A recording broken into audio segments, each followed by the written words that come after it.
On peut y voir le bonbon être confectionné et l'acheter. Santé! Dites, Jess et Emma, ça a quel goût? C'est moelleux.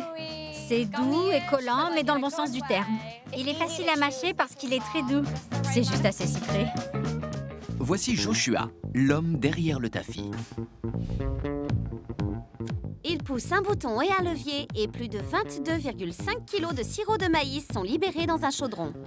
Notre homme, Josh, y ajoute des pelles de sucre cristallisé et des copeaux de matière grasse.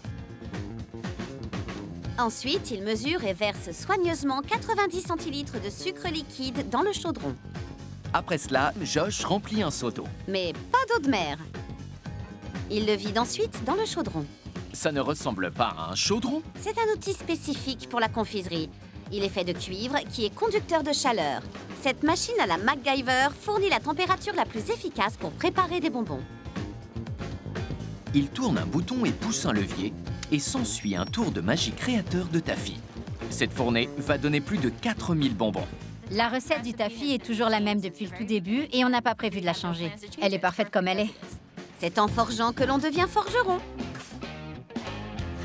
La couche extérieure du chaudron s'appelle le manteau. De l'eau bouillante coule dans le chaudron et le manteau. Cette eau chaude chauffe le chaudron qui, lui, fait cuire le bonbon.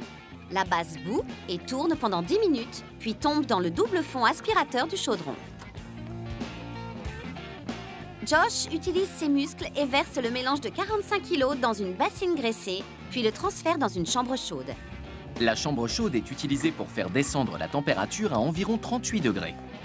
Si le taffy durcit trop, il devient impossible à utiliser.